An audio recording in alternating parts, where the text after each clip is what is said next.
Hey guys, and welcome to something that is new for Marketing in the Madness. These new bonus episodes are being created to highlight something I personally am super passionate about. So these episodes are coming to you in collaboration with MadFest.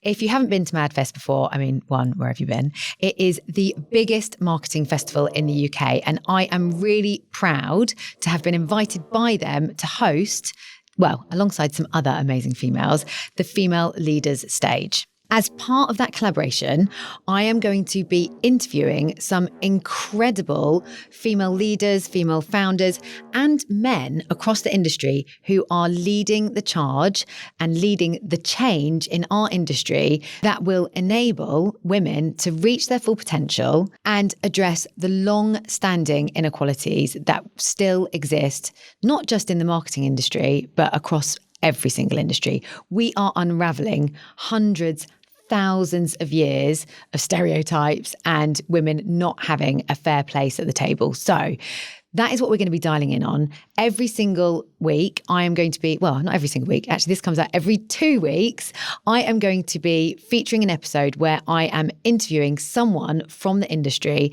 and it might be a man, it might be a woman, that is really helping equal that balance.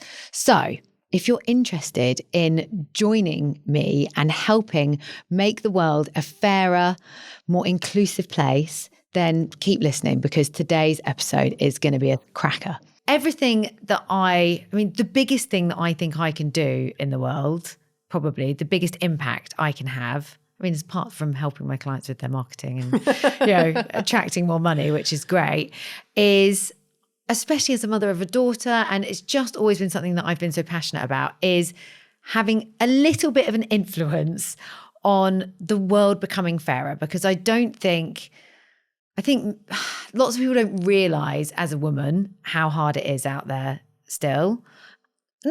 I say how hard it is, how unfair it is still. And, we're building on years of legacy behavior, little words that you hear, things that happen in the boardroom, meeting room, decisions that are made that we don't know are being made because of our, gender. There's a lot that needs to change. And specifically, I think in the tech sector, it's been very male dominated. I know you are leading something with Mac that is really trying to equal that balance and champion women. Can you tell me a little bit about the initiative, what it is and what you're doing? Absolutely, my pleasure. The problem that you're describing is so common, and yet so many people don't really see it. And that includes many women, who wonder why certain things are happening in the workplace or why they're not happening, promotions, etc., salary raises, all that good stuff, juicy stuff. And they wonder, but they cannot quite put their finger on what's wrong because they don't know better. And that is legacy behavior on one side, but also lack of role model. Because especially in the tech industry, what we don't have is an abundance of women in leadership who demonstrate, hey, we can do this, and we can do it not just equally well, some cases even better than our male colleagues would do. And it's never a competition.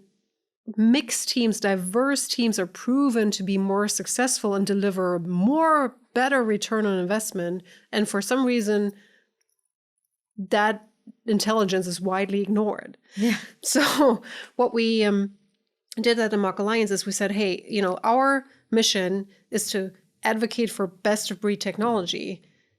Now, and we know that diverse teams produce better results, so isn't the logical consequence that we should advocate for better teams? And better teams are more diverse teams. Now look at the gender split in technology, and you're going to cry yourself to bed tonight because 11% of jobs, 11% are held by women. So for every 9 men in the room, there's 1 woman. And what is funny, almost, if it wasn't so sad, is you never realize it because you have never known anything else. I have never known anything else. If I walk into a room and it is full of men, I don't think anything of it. I'm like, yeah, sure, business as usual. Yeah, you don't notice it. No. And you know what? What happened that sort of lit that light bulb over my head is we put on a Women in Mock, we called it Women in Mock event, and we invited 100 leading females in tech. And we also invited a few what we call male allies, because asking the underrepresented minority to do all the lifting themselves is never going to work. We need the advocates, the male allies in the room advocating for us when we're not there, because we aren't most of the time. So we had a few male allies present, but really only a few because that's the point of the exercise. So, we have 100 women and I think 5 men. That was roughly the ratio. And one of them stood next to me and turned around after an hour or so and he said, Jasmin, this has been eye-opening to me. And I'm like, why? I didn't even get the point. To me, it was a full room of women. Yes, unseen in a business context, but that's what we had set out to do. And he goes, well, I'm experiencing for the first time what you're experiencing every day. For the first time in my life, I am outnumbered by the women in the room. And it feels awkward. And he left saying, I will do everything in my power to advocate for you when you're not in a room, for you as women. And that was the eye-opening moment for me.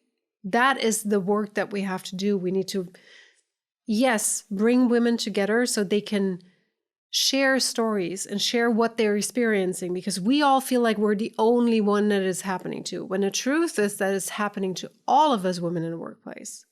But we don't talk about it because we are brought up in a way that says, don't complain, look nice, don't complain, and make it work. So that puts us at in a vulnerable position because we don't want to complain. We are told that we should be grateful for what we are being allowed to do, which is, excuse me, 1900s. But that is still sort of the establishment. And the community that you're creating when you're bringing women together and everybody shares openly the struggles, the snarky comments that we're all getting. I mean, let's face it, it's not like that has died all of a sudden. We all would like to be so much further ahead, but we're not. And every time I see an all-male panel, I'm about to throw a fit. But guess what? Just yesterday at NRF, I see an all-male panel in tech. And then you try to be nice, you reach out to people and you say, guys, literally, guys, come on, can we please do better? Is it that hard to find a woman to be on the panel? Not the host, on the panel. And they go, oh yeah, we've tried, but it was so hard. We just couldn't. And you go, you know what? And if there's a will, there's a way. If there's no will, there's an excuse. For the Mac Alliance Thought Leadership Conference, Mac 1, that was the first one that we did in London, we put out a call for papers, like you do for a proper conference. And I got back the list of the applications, and the team was really happy and said, oh my goodness, we have fantastic people applying. This is going to be great. La-di-da. And I looked at the list and I was dumbfounded. And I looked back at them and I said, well, has none of you looked at the fact that this is a 90% male roster? Where are the women? I know that they're out there, but they are not on this list. Please, let's go back and find the women, because we need to lead by example. You need to create the role models. And I think that's one of the things that are really hard for women is they don't put themselves forward. They are too shy or too humble, or you need to, again, have a male ally in most cases that says, I have a woman on my team that should do that presentation, shove her on the stage. And the great thing is, it's possible. And it's not just possible. once you do that, the male allies find more than one woman to recommend. They recommend someone from their team, but also someone that they know. The hard, ugly truth is also probably a third of the male speakers that we went back to and said, hey, can you, we love the idea of your talk, but is there a woman on your team that could give the talk? A third of them never came back to us. And we're pissed that we said, hey, we want a woman to do this. So the upside is there is no excuse. Yes, it is harder to find the women to speak, but it is possible if you're willing to put in the extra work. We ended up at the conference with a 50-50 speaker split. It took us a lot more work, but it was so worth it because we all need to be the role models. We need to push for more women to be on stage, to be on panels, to be at the events, to be in those kinds of positions, because only if girls, young professionals, even seasoned professionals see what is possible and that it is possible, will we actually create lasting change. Yeah, I'm so with you on that. I think you've highlighted two really interesting points, which are two of the things that I really want to uncover at MadFest, but as part of this content series that I'm now doing, is one, us being braver, but inspiring the younger generations, because we didn't see it as much. So, you've got to be a bit ballsy to do it. And, there's people like you and I who are happy to do that, but not everyone is. So I think there's us not being, limited by our own beliefs and being brave enough to get rid of those shackles and step up, step forward and have our voices heard. But also those male allies are 100% the best thing that you can do to really make this step change, because we're an echo chamber. We are an echo chamber. If we do not have those male allies, it is not going to change. And if they feel like they're being picked on or, that's also not going to change. So it's interesting. Jasmin, I could talk to you for so much longer, but I know we've got to get out of the studio. So a huge thank you. What I like about us having to cut this a little bit short is what it means is that we may have to do another episode. And I'm just thinking about collaboration opportunities, which I'll talk to you off mic, but definitely would love you to be at MadFest. I can say that on mic, which is in July. So we'll have a chat to see if that works. And if not, I think let's do another episode where we talk about and delve into this a bit more. So big thank you for being an amazing guest today. No, my pleasure. Thank you so much for having me.